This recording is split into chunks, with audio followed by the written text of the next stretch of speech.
Assalamualaikum warahmatullahi wabarakatuh. Selamat pagi teman-teman mahasiswa yang senantiasa saya banggakan. Saya Tia Subekti, SIPMA. Di sini saya selaku pengampu dari mata kuliah pengantar keuangan pemerintahan, yang pada minggu ini kita akan membahas materi terkait dengan siklus dan aktor dalam anggaran pemerintah. Nah, gimana teman-teman, sudah siap untuk menyimak materi saya? Mari kita mulai menyampaikan materi terkait dengan siklus dan aktor dalam anggaran pemerintah. Nah, mungkin teman-teman sudah sering kali mendengar ya terkait dengan siklus dan aktor dalam anggaran pemerintah, yang dalam bahasan ini akan kita mulai dengan pembahasan terkait dengan siklus anggaran. Siklus anggaran ini merupakan jangka waktu atau masa mulai direncanakannya suatu anggaran hingga saat penghitungan anggaran. Untuk di pemerintahan Indonesia sendiri, biasanya siklus anggaran ini dilakukan dalam waktu 1 tahun yang dimulai dari bulan Januari hingga bulan Desember. Untuk timelinenya dalam siklus anggaran pemerintahan sendiri teman-teman, yang pertama itu biasanya dimulai dari bulan Januari hingga bulan Juli dengan agenda pemerintah yaitu perencanaan dan penganggaran. Kemudian nanti akan memasuki bulan Agustus dan bulan Oktober yaitu bulan di mana diadakannya pembahasan terkait dengan APBN. Nah, untuk akhir Oktober sendiri nanti pemerintah akan melakukan penetapan APBN, yang kemudian APBN tersebut akan mulai dilaksanakan pada bulan Januari di tahun setelahnya. Setelah pelaksanaan APBN, pemerintah juga akan melaksanakan pelaporan dan pencatatan hingga pemeriksaan dan pertanggungjawaban. Nah, pada kesempatan kali ini kita akan membahas satu persatu dari tahapan atau siklus anggaran tersebut supaya nanti teman-teman bisa lebih memahami dari masing-masing siklus atau tahapannya. Oke, yang pertama teman-teman terkait dengan perencanaan dan penganggaran yang tadinya dilakukan biasanya pada bulan Januari hingga bulan Juli. Di sini ada 2 hal utama nih yang biasanya dilakukan oleh pemerintah. Yang pertama, pemerintah akan melakukan penyiapan konsep-konsep pokok kebijakan fiskal dan ekonomi makro.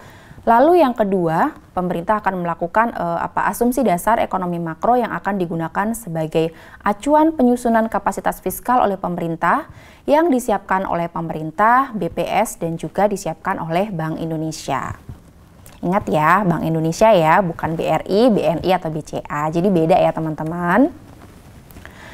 Nah, mekanisme pada tahap perencanaan sendiri teman-teman, ada beberapa tahapan penting yang harus dilewati oleh pemerintah. Yang pertama, biasanya Kementerian Negara atau lembaga terkait akan menyusun rencana kerja pemerintah atau RKP, kemudian RKAKL atau rencana kerja dan anggaran dari kementerian dan lembaga terkait. Nah, dari RKP dan RKAKL tersebut kemudian nanti akan menghasilkan rancangan undang-undang APBN dan nota keuangan yang oleh pemerintah pada akhirnya akan diberikan kepada DPR. Oke, di dalam penyusunan perencanaan dan penganggaran, pemerintah juga biasanya menggunakan 3 pendekatan utama yang biasanya dijadikan acuan ya oleh pemerintah. Yang pertama yaitu Medium Term Expenditure Framework. Di sini adalah aspek-aspek penerapan pendekatan penganggaran dengan perspektif jangka menengah. Kemudian ada Unified Budget, yaitu penerapan penganggaran secara terpadu, dan yang ketiga yaitu penerapan penganggaran berdasarkan kinerja atau performance budget.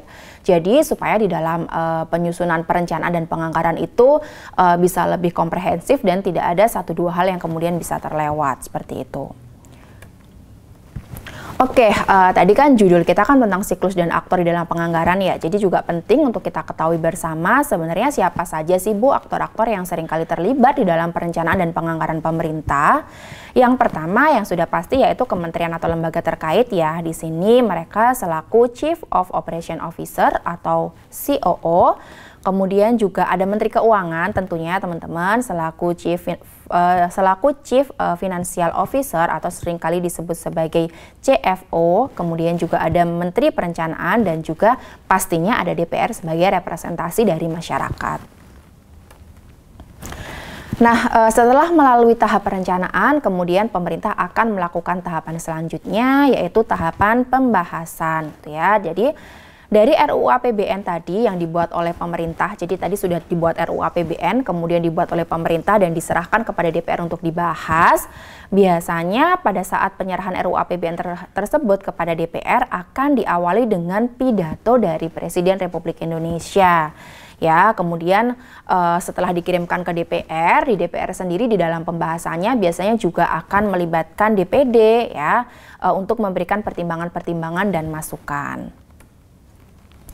Nah, setelah melalui tahap pembahasan, kemudian juga pemerintah ya dalam hal ini DPR juga bersama dengan pemerintah akan melakukan tahapan penetapan APBN, di mana biasanya di DPR tersebut fraksi-fraksi di dalam DPR akan mempelajari dan memberikan pandangan umum atas RUU APBN dan nota keuangan. Nah, biasanya di sini tuh cukup lama ya gitu ya, karena biasanya dari fraksi-fraksi akan memberikan masukan-masukan atas perencanaan-perencanaan dan penganggaran yang sudah dibuat oleh pemerintah.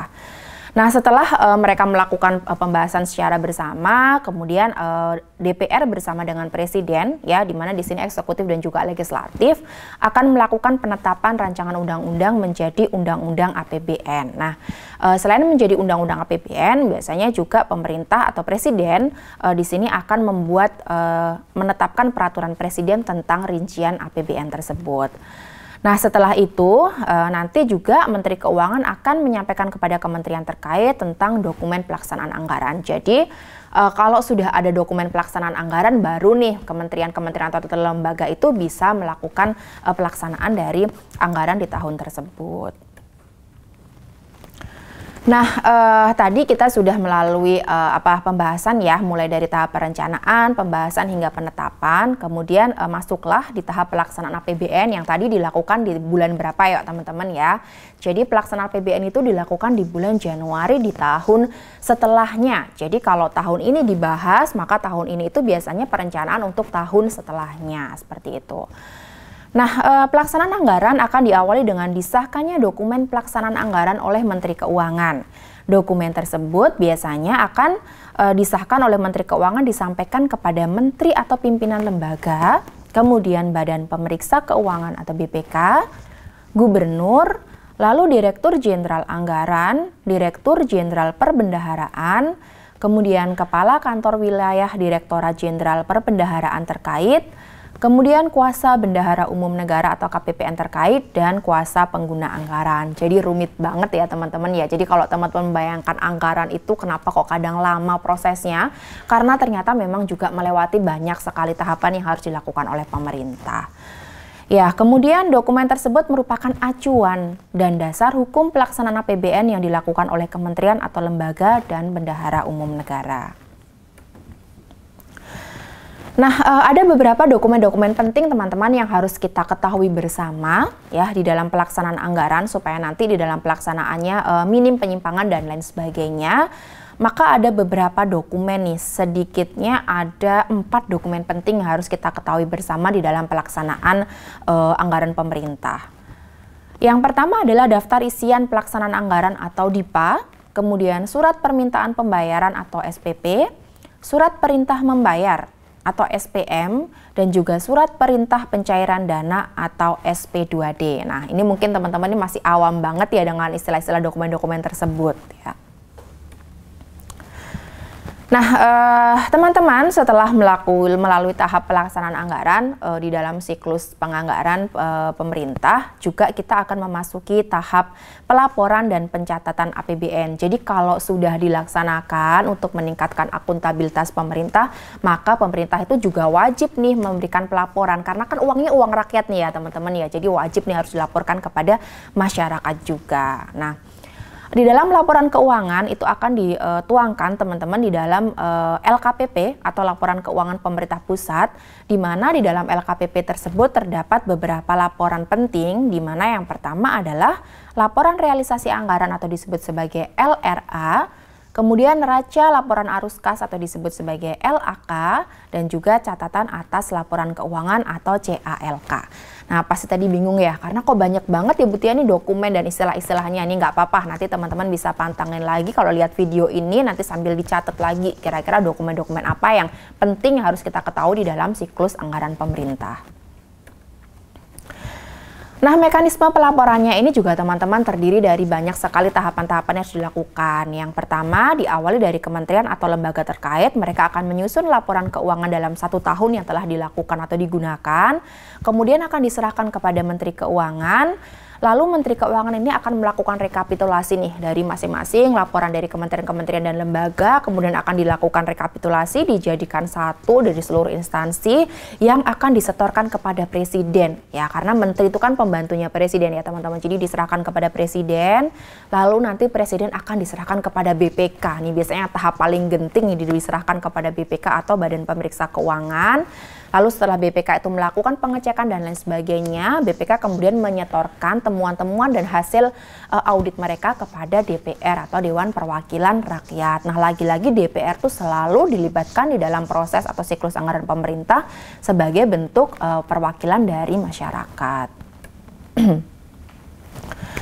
Di dalam pemeriksaan dan pertanggungjawaban pemerintah, teman-teman, peran dari masing-masing aktor tadi, ada BPK ya, mereka biasanya melakukan pemeriksaan atau audit, kemudian BPK menyerahkan hasil auditnya kepada Presiden, kemudian Presiden menyerahkan RUU pertanggungjawaban pelaksanaan APBN untuk dibahas dan disetujui oleh DPR. Oke, gimana teman-teman, kira-kira nih materinya cukup panjang ya teman-teman ya terkait dengan siklus dan aktor di dalam penganggaran pemerintah ini. Di materi selanjutnya penting juga untuk teman-teman ketahui terkait dengan kekuasaan atas pengelolaan keuangan negara, karena memang keuangan negara ini tidak bisa sembarang orang ya, meskipun terlibat di dalam suatu pemerintahan atau memegang jabatan di dalam pemerintahan, tetapi ternyata terkait dengan anggaran ini juga ada kuasa anggaran yang bisa dipegang oleh aktor-aktor tertentu. Yang jelas, yang pertama ya, sebagai kepala pemerintahan, Presiden itu memiliki atau memegang kekuasaan pengelolaan keuangan negara sebagai bagian dari kekuasaan pemerintahan. Nah, kekuasaan sebagaimana dimaksud di dalam penjelasan saya tadi, yang pertama adalah dikuasakan kepada Menteri Keuangan selaku pengelola fiskal dan wakil pemerintah dalam kepemilikan kekayaan negara yang dipisahkan. Dikuasakan kepada menteri atau pimpinan lembaga selaku pengguna anggaran atau pengguna barang Kementerian Negara atau lembaga yang dipimpinnya.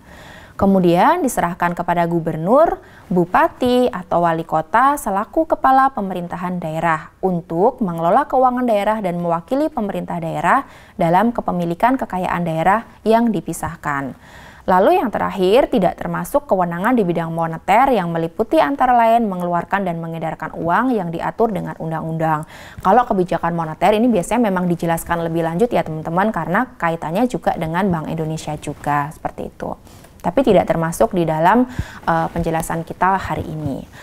Nah, itu tadi teman-teman penjelasan singkat dari saya terkait dengan siklus dan aktor di dalam anggaran pemerintah. Semoga teman-teman bisa memahami tadi mulai dari tahapannya seperti apa, kemudian bulan-bulannya itu fase-fasenya di bulan berapa aja, dan juga yang terakhir tadi aktor mana saja yang terlibat di dalam siklus dan anggaran pemerintah. Semoga materi dari saya tadi bisa dipahami oleh teman-teman, dan bila ada kekurangan-kekurangan dalam penyampaian, saya mohon maaf yang sebesar-besarnya. Terima kasih banyak, selamat pagi, wassalamualaikum warahmatullahi wabarakatuh.